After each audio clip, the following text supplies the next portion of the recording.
परीक्षा की घड़ी काफ़ी नज़दीक आ गई है। ऐसे में कॉपी लिखते समय आपको 4 गलती नहीं करनी है, नहीं तो आपको पछताना पड़ सकता है।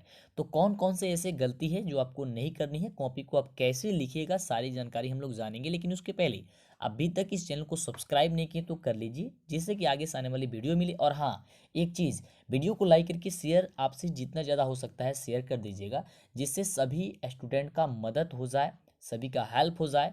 क्योंकि देखिए, अगर आप हेल्प करेंगे तो भगवान आपका हेल्प ज़रूर करेंगे। और बढ़िया से तैयारी कीजिए, बढ़िया से पढ़िए और आपका रिजल्ट काफ़ी बढ़िया आएगा। आइए जानते हैं कि कौन कौन ऐसी गलती है जो आपको नहीं करनी है। तो सबसे पहला है कि अपने उत्तर को अच्छे तरीके से प्रस्तुत करें। आइए इसे बढ़िया से समझते हैं कि कैसे आप उत्तर को अच्छे से प्रस्तुत कर सकते हैं। अक्सर आप सभी जानते हैं कि किसी भी एग्जामिनर के पास कॉपी जांचने के लिए बहुत कम समय मिलता है। ऐसे में अगर आप अपनी कॉपी को अच्छी तरह से प्रस्तुत नहीं करेंगे तो सामान्य नंबर देते हुए एग्जामिनर आपकी कॉपी को आगे बढ़ा देंगे। ऐसे में ज़रूरी है कि आपको अपनी कॉपी को कुछ ऐसे तरीका से लिखना चाहिए जिसे देख करके कोई भी एग्जामिनर जो कॉपी को चेक कर रहा है वह आपसे आकर्षित हो और वह आपको अच्छा नंबर दे सके। अब देखिए, इसमें आप क्या क्या गलतियां करते हैं। कॉपी लिखते वक्त जो है वो क्या क्या गलती करते हैं। पहली गलती ये चीज़ आपको देखिए क्या नहीं करना चाहिए, अपनी कॉपी में ज़्यादा काट पीट नहीं करना चाहिए। काफ़ी बच्चे क्या करते हैं कि अगर कहीं पे गलती हो जाती है, अक्सर किसी से भी गलती हो सकती है, उसका लिए कोई बड़ी बात नहीं है, तो वहाँ पे क्या करते हैं वो ज़्यादातर काट देते हैं। सपोज मान लीजिए, देखिए काटना आपको कैसा है, अगर कहीं पे भी गलती हो जाती है, जैसे मान लीजिए कि आपने यहाँ पे ज़्यादा जो लिखे हैं, आपसे ज़्यादा मान लीजिए यहाँ पे शब्द हमने लिखा ज़्यादा, ठीक है, तो ज़्यादा यहाँ पे हमने जो शब्द लिखा है ये मान लीजिए गलती लिखा गया है। सपोज मानिए, ऐसा मानिए कि गलती लिखा हुआ है, तो अब कैसे काटिएगा। कुछ बच्चे क्या करते हैं, इसको ऐसे काटते हैं, एकदम ऐसे काटते हैं, तो ऐसे नहीं काटना है। आपको क्या करना है, जैसे मान लीजिए यहाँ पे ज़्यादा आपको लिखा गया है, तो आपको क्या काटना है, इस प्रकार से आपने लिखा। सपोज मान लीजिए कि ये गलती है, तो आपको एक लाइन इस तरह से तिरछा लाइन आपको चला देनी है। तिरछा लाइन चढ़ा करके आप आगे वो शब्द को लिख दीजिए। ऐसे में क्या होगा, आपकी जो कॉपी होगी वो काफ़ी अच्छी दिखेगी, कहीं काट पीट नहीं दिखेगी। जब टीचर जो होंगे, जो कॉपी चेक कर रहे हैं, वो अच्छे से जब उसे पढ़ेंगे तब उनको पता चल जाएगा कि हाँ आपने इसे काटा है, तो कोई दिक्कत नहीं होगी। यह है कि प्रश्न के उत्तर को हेडिंग डाल करके सही ढंग से लिखना चाहिए आपको। अब कोई बच्चे ऐसे हैं कि हेडिंग डालते नहीं है, ऐसे ही लिखना उससे शुरू कर देते हैं, तो यह गलती आपको नहीं करनी चाहिए। अगला है कि प्रत्येक प्रश्नों के उत्तर को पॉइंट में लिखें, ठीक है, पॉइंट वाइज आपको लिखना चाहिए, ये काफ़ी ज़रूरी होती है। और चौथा चीज़ इसमें ये होती है कि कॉपी लिखते समय सामान्यतः 2 पेन का प्रयोग करना चाहिए, एक काला और नीला। अब रही अक्सर ये बात कि सर हम लोग को ये समझ में नहीं आता है कि कहाँ पे काला पेन का यूज़ करना चाहिए और कहाँ पे नीला पेन का यूज़ करना चाहिए, यानी कि ब्लू पेन का यूज़ करना चाहिए। और काफ़ी बच्चे का ये सवाल आता है कि सर हम 2 पेन का यूज़ करेंगे तो क्या मेरा मार्क्स कट जाएगा। बिल्कुल नहीं कटेगा। 2 पेन का अगर यूज़ करके लिखते हैं तो आपका कॉपी अच्छा दिखेगा। और देखिए कैसे लिखना है, इसके बारे में हमने आपको एक वीडियो बना करके दे दिया है।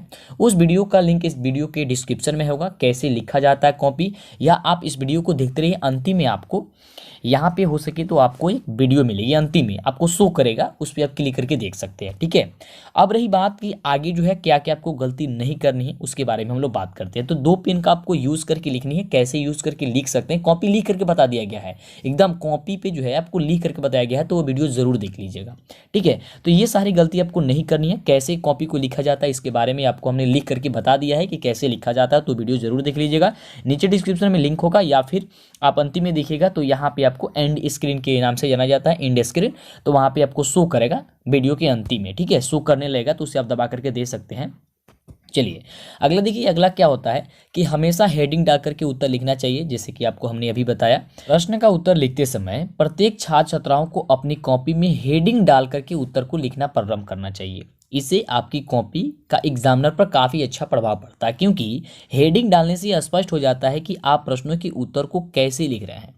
और प्रश्नों का उत्तर लिखते समय बीच में जो भी महत्वपूर्ण वाक्य या शब्द आ जाते हैं, जैसे कि कोई वाक्य ऐसा आ जाता है जो कि काफ़ी महत्वपूर्ण होता है, उसे आपको अंडरलाइन करना काफ़ी ज़रूरी होता है, जिससे यह स्पष्ट हो जाए कि इस उत्तर में यह बातें अति महत्वपूर्ण है और आपकी कॉपी एग्जामिनर को यह स्पष्ट करा पाए कि आपने एग्ज़ाम की तैयारी बहुत ही अच्छे ढंग से की है। जैसे किसी लेखक का नाम हो गया, आप साइंस में लिख रहे हैं तो कोई फार्मूला हो गया, कोई सूत्र हो गया जो काफ़ी इंपॉर्टेंट हो, महत्वपूर्ण हो, उसे आप अंडरलाइन कर दीजिएगा, जिससे कि स्पष्ट हो जाए कि आपने उस कॉपी में उस क्वेश्चन के आंसर में आपने क्या लिखा हुआ है। इससे क्या होता है कि टीचर को चेक करने में काफ़ी आसानी होती है, उनको पहले ही पता चल जाता है, अंडरलाइन रहता है तो वो देख लेते हैं आसानी से, है ना, और दिक्कत नहीं होता है। और सबसे ज़रूरी चीज़ ये होती है कि प्रत्येक प्रश्न का उत्तर लिखते समय अगर उत्तर को आप क्रमशः यानी कि क्रमांक के अनुसार 1 2 3 4 5 इस तरह से आप पॉइंट लगा करके, पॉइंट बना करके अगर लिखते हैं तो इससे आपका उत्तर स्पष्ट और आकर्षक दिखेगा, जिससे एग्जामिनर पर इसका अच्छा प्रभाव पड़ेगा और आपको बहुत ज़बरदस्त नंबर दे पाएंगे, यानी कि बहुत अच्छे खासे आपको नंबर वह दे पाएंगे, कहीं पे भी आपका नंबर जो है वो काटेंगे नहीं।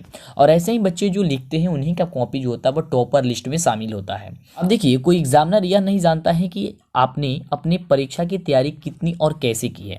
ऐसे में सिर्फ आपकी कॉपी देख करके कोई भी एग्जामिनर यह अंदाज़ा लगा सकता है कि आपने अपनी परीक्षा की तैयारी कैसे और कितनी की है। ऐसे में अगर आप अपने कॉपी को अच्छे तरीके से लिखेंगे, हेडिंग और पॉइंट को ध्यान में रखते हुए अपने कॉपी को लिखेंगे, तो आपकी कॉपी और अच्छी दिखेगी और उसके फलस्वरूप आपको अच्छा नंबर मिल जाएगा।